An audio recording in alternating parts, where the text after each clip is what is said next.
Hey everybody, Sean from Movie Assault here, and it's time once again for another movie review that you guys helped me pick. This time out, it is Steel Dawn from 1987, starring Patrick Swayze. It also stars Lisa Niemi, Anthony Zerbe, Brian James, and Christopher Neame. This is a movie that was directed by Lance Hool, who is also known for directing Missing in Action 2, The Beginning. It was written by Doug Leffler, who did a lot of things. He's more known, I think, as an art director than he is a writer, but he did do something called Denver the Last Dinosaur, which was a series. This is one of two movies that came out starring Patrick Swayze in 1987, the other, of course, being Dirty Dancing, which flung him into superstardom, and he never really had to look back on movies like this.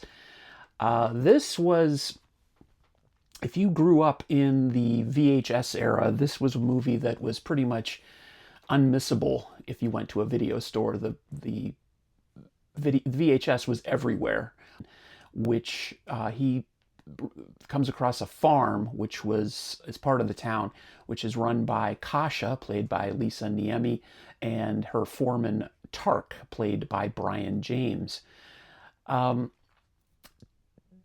Patrick Swayze's character also endears himself to Jux, who is the son, Kasha's son, and of course, soon he endears himself to Kasha herself. But of course, there wouldn't be much of a movie if that didn't happen.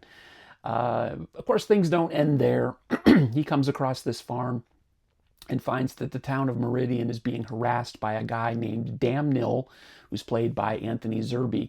And Anthony Zerbe is sort of a rival farmer landowner who wants to take control of the area's water supply, which is mostly found underneath the farm that's owned by Kasha and Tark.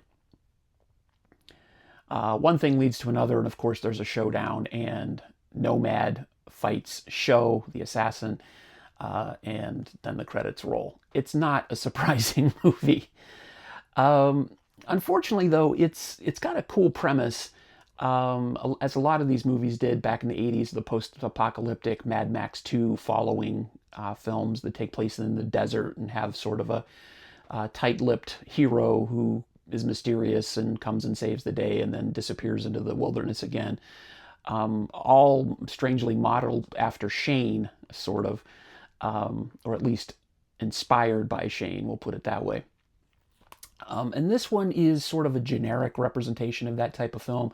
The acting isn't that great, but it's not terrible. The special effects, there aren't really any to speak of. There's a lot of swordplay and action scenes, but other than the opening scene where the Nomad fights these mutant creatures that come out of the ground, come out of the sand, and then descend back into the sand, there's not a... one thing leads to another, and of course there's a showdown, and Nomad fights Sho, the assassin, and then the credits roll. It's not a surprising movie. Unfortunately, though, it's got a cool premise, as a lot of these movies did back in the 80s, the post-apocalyptic Mad Max 2 following films that take place in the desert and have sort of a tight-lipped hero who is mysterious and comes and saves the day and then disappears into the wilderness again. All strangely modeled after Shane, sort of, or at least inspired by Shane, we'll put it that way. And this one is sort of a generic representation of that type of film. The acting isn't that great, but it's not terrible. The special effects, there aren't really any to speak of. There's a lot of swordplay and action scenes, but other than the opening scene where the Nomad fights these mutant creatures that come out of the ground, come out of the sand, and then descend back into the sand, there's not a whole lot of inventiveness in any of the action scenes. They're okay, there's nothing wrong with them, but there's nothing like makes your jaw drop. The musical score, which was done by Brian May, who also did the score for movies like Road Games and other things, it's okay, it's suitably heroic, but it could be swapped out and used in pretty much any sci-fi post-apocalyptic movie that was made around the same time. It's not all bad, though. There are some chuckles to be had. Apparently, hairdressing was a very popular and much needed skill in the post-apocalyptic world, because you've got Sho, who has the most teased out 80s hair that I've ever seen in an action film, even one from the 80s. He looks like he walked straight off the set of a Poison video. And then there's Kasha, who has this excellently crimped hair when she's first seen, but her hair changes throughout the movie to agree with whatever she's wearing. So apparently the hairdresser is on call 24/7. But other than that, there's not a lot to date this film other than the fact, well, maybe that the costumes look like they walked out of a Turbo Lover video from Judas Priest. I don't know. I didn't hate this movie. It's not terrible by any stretch of the imagination. It's just sort of generic. There's nothing wrong with it. It's fun. It's entertaining. But it's not going to win any awards for originality or acting or pretty much anything else. But if you're looking for something that is going to fill up your Saturday afternoon, has Patrick Swayze, has a lot of sword action, and very interesting sets. The sets themselves are kind of sparse, but the backdrop, this film was made in Namibia.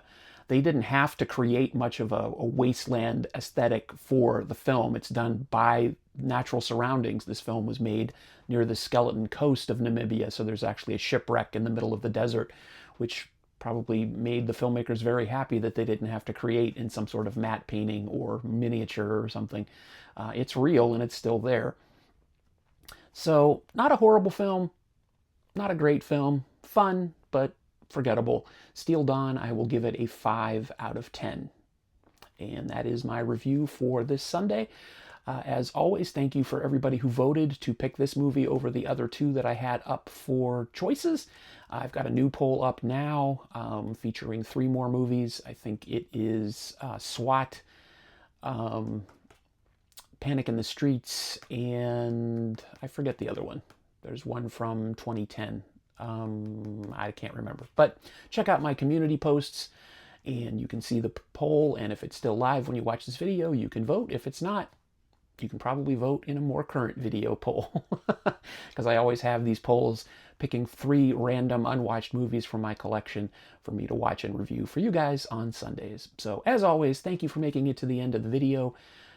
As always, I appreciate your attention span, and as always, take it easy. We'll see you in the next one. Bye.